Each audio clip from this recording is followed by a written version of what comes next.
The airport terminal was full of noise and movement. Wheels rolled across the floor. Screens blinked with flight numbers. Voices mixed with announcements that echoed from the ceiling. People were tired, rushed, and focused on their own plans. Near Gate 47 stood a young woman named Maya. She looked calm and patient. She wore a plain dark coat and flat shoes. Her small bag rested by her side. Her posture was straight, and her eyes quietly observed everything around her. Maya had traveled many times before. Airports felt familiar to her. She knew the rhythm of boarding calls, the stress of delays, and the way people changed when they felt powerful or powerless. She had learned to stay composed no matter what. The boarding announcement for her flight echoed through the terminal. Passengers lined up.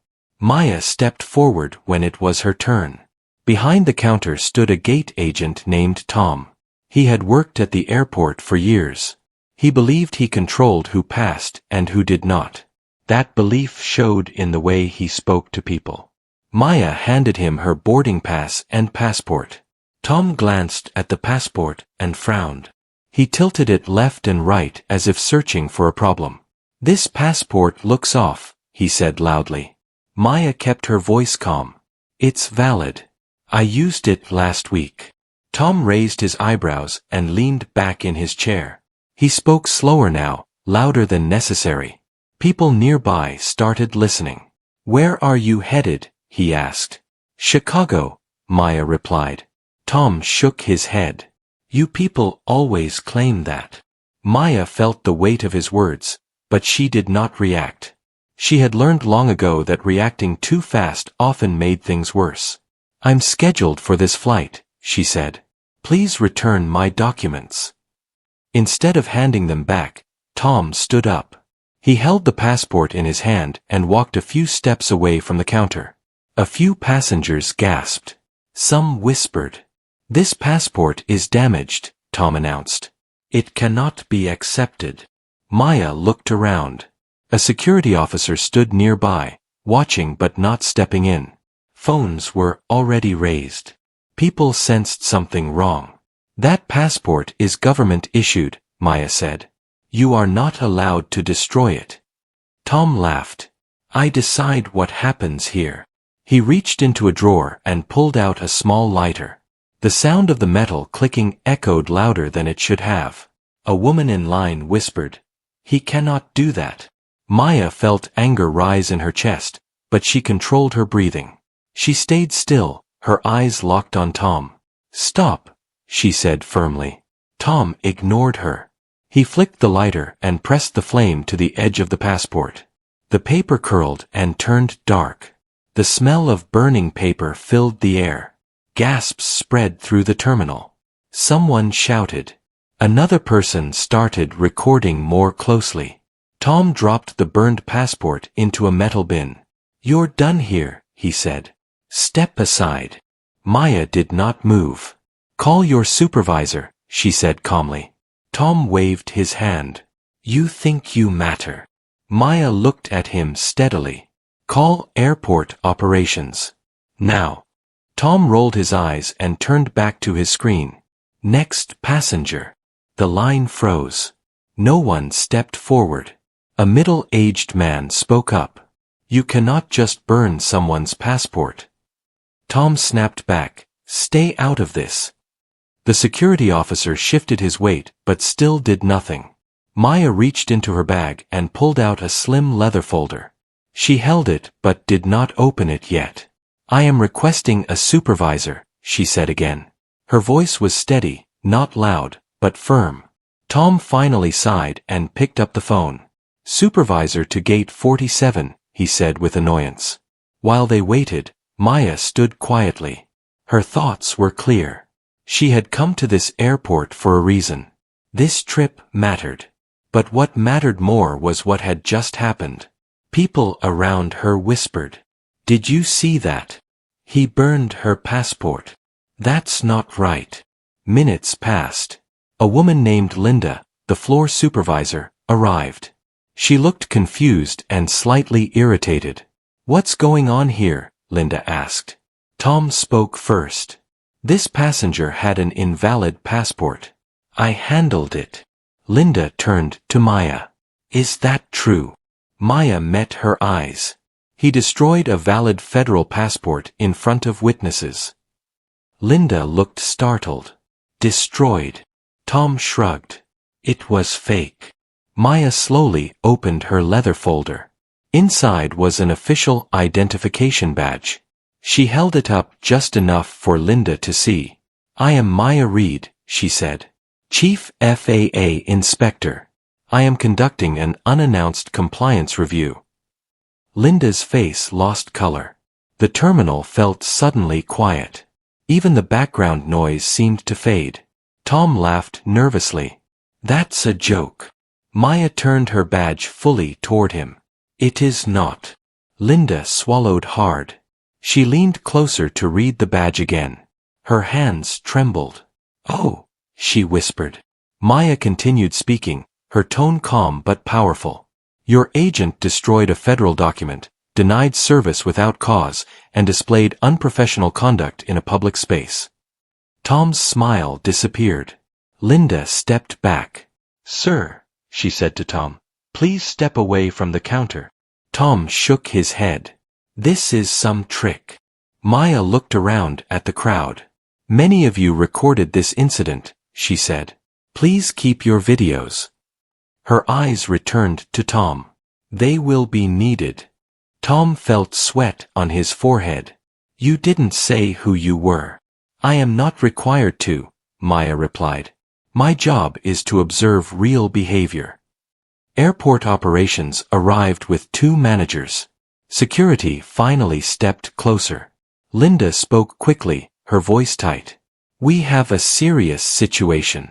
Maya closed her folder. Yes, she said. You do. The flight to Chicago was delayed. Gate 47 became the center of attention. Tom was escorted away from the counter. He did not speak. Maya stood tall, her expression controlled. Inside, she felt the weight of the moment. This was not just about her. It was about what happened when power went unchecked. As officials gathered, Maya knew this was only the beginning. Gate 47 no longer felt like a normal boarding area. It felt like a courtroom without walls. People stood quietly, watching every movement. Phones were still raised. The smell of burned paper lingered in the air. Maya stood near the counter with her bag at her side. She did not look angry. She did not look proud. She looked focused. 2 airport managers arrived with serious faces. One was named Robert, the other Susan. They spoke softly to Linda while glancing at Maya. Is this confirmed? Robert asked. Linda nodded. I checked the badge. It's real.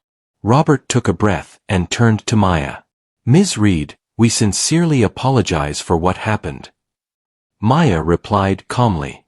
Apologies are noted. Procedures matter more. Susan looked toward the metal bin. The passport was destroyed. Yes, Maya said. In full public view. Robert rubbed his forehead. This should never have happened. Nearby, passengers whispered again. She's real. He messed up bad. Tom was seated a few feet away, guarded by security. His hands were shaking. He stared at the floor, avoiding every eye. Maya walked closer to the counter. I will need the names of everyone on duty at this gate, she said, including security staff who observed and did not intervene. Susan nodded quickly. We will provide that. Maya then turned to the crowd. Thank you for staying, she said. Your presence matters. A woman stepped forward. Her name was Karen. I recorded everything, she said. If you need it. Maya gave her a small nod. I appreciate that. Airport operations asked passengers to move back, but many stayed close enough to hear. No one wanted to miss what came next. Robert cleared his throat. Ms. Reed, would you like a private room? No, Maya replied. This happened publicly. Transparency matters. She turned to Linda. When was the last compliance training at this gate? Linda hesitated. About 8 months ago. Maya nodded. That is outside the recommended window. She took out a small notebook and began writing. Her movements were slow and precise. Susan whispered to Robert, "This is serious." Maya looked up. "This is not personal," she said. "This is policy." Security received a call through their radio. More supervisors were arriving. Tom suddenly spoke. His voice was weak. "I didn't know who she was." Maya turned toward him. "That is the point," she said. "Treatment should never depend on identity." Silence followed her words. A young airport employee standing nearby looked uncomfortable. He had watched everything but said nothing earlier. His name badge read Alex. Maya looked at him. "You were here," she said gently. "What did you see?" Alex swallowed. "I saw him take the passport. I knew it was wrong." "Why did you not act?" Maya asked. "I was afraid," Alex replied honestly. "He's senior staff." Maya nodded. "Fear explains silence. It does not excuse it." Alex lowered his head. Robert spoke again. "We will cooperate fully." Maya closed her notebook. "Good. Because this review will be comprehensive." The gate area slowly returned to background noise, but the tension remained. Flights continued boarding at nearby gates, but many travelers stayed nearby, pretending to check phones while listening. Maya requested access to security footage. Susan made the call immediately. "Also," Maya added, "I will need records of passenger complaints related to this agent." Robert's eyes widened. "All of them?" "Yes," Maya said. Tom stood up suddenly. "This is being blown out of proportion." Security motioned him to sit back down. Maya faced him again. "A federal document was destroyed. That is not minor." Tom's voice cracked. "I was just doing my job." "No," Maya replied calmly. "You were abusing authority." Her words were not loud, but they landed heavily. An older man in the crowd nodded slowly. "She's right." Linda wiped sweat from her face. "We failed today." Maya looked at her. Failure is only final if nothing changes. The boarding screen for Maya's flight now showed delayed. She noticed but did not comment.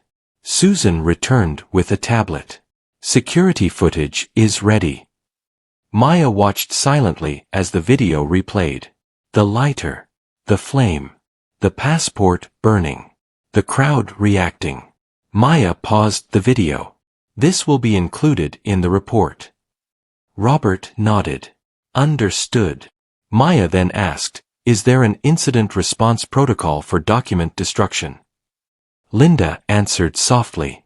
"Yes." "Was it followed?" Maya asked. "No." Maya wrote again. The crowd slowly thinned as people were redirected, but enough remained to witness the seriousness of the situation. An airport director named Henry arrived. His suit was sharp. His expression was tense. "Ms. Reed," he said, extending his hand. Maya shook it briefly. "Director." Henry looked around. "I have been briefed." "Then you understand the gravity," Maya said. "Yes," Henry replied. "We will take corrective action immediately." Maya looked him in the eye. "Corrective action must be meaningful." Henry nodded. "Agreed." Tom was escorted away for further questioning. As he passed Maya, he tried to speak again. "I'm sorry," he muttered. Maya did not respond. She watched him leave, then turned back to her notes. Karen, the woman who recorded the incident, approached again. "I never thought I'd see something like this." Maya replied quietly. "Many things go unseen." Karen nodded. "I'm glad you were here." Maya gave a small, tired smile. Airport staff began placing temporary barriers around the gate area. The situation was now officially under review. Maya sat down briefly, feeling the weight of the morning settle in her shoulders. She had handled worse cases, but this one hurt differently. It had been public. It had been deliberate. She stood again when Henry approached. "Your flight can be rebooked," he said. "That can wait," Maya replied. "Accountability cannot." Henry nodded. Around them, people whispered less now. Some left. Some stayed. The moment had shifted from shock to reflection. Maya looked once more at Gate 47. She knew the report she would write would change things. Maybe not everywhere, but here, it would. The airport felt different as the day moved forward. The rush returned slowly, but something invisible had changed.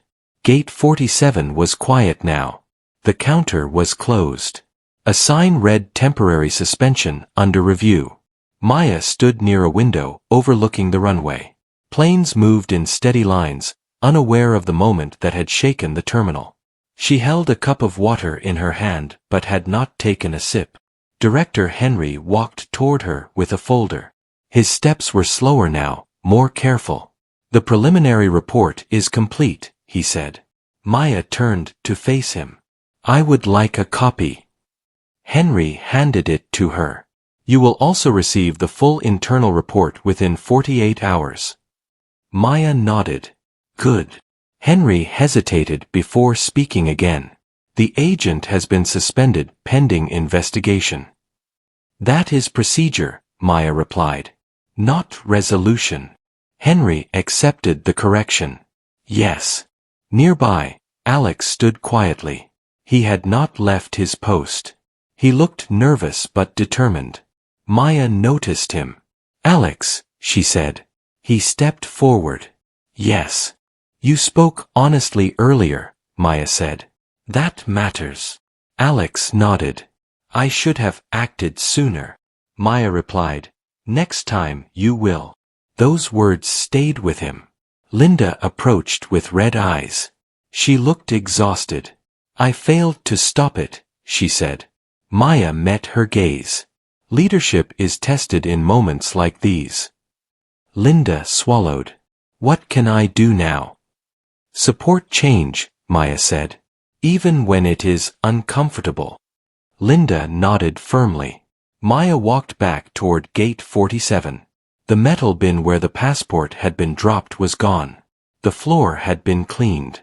Only memory remained. Karen returned once more. "I sent the video to the address you gave," she said. "Thank you," Maya replied. Karen hesitated. "I hope something good comes from this." Maya answered quietly. "So do I." An announcement echoed through the terminal. Flights resumed their normal rhythm. People moved again, but many cast glances toward Maya as they passed. Not out of curiosity now, but respect. Henry spoke again.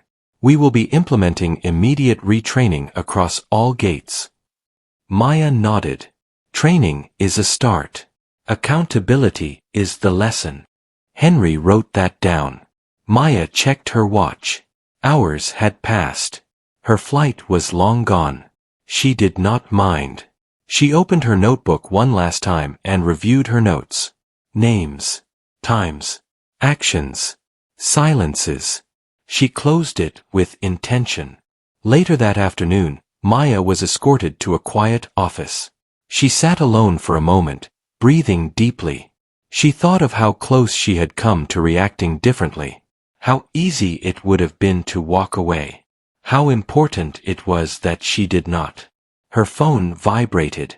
A message from headquarters asked for an update. She typed carefully. "Incident confirmed, public document destruction, multiple witnesses, systemic issues, observed, full report pending." She sent it.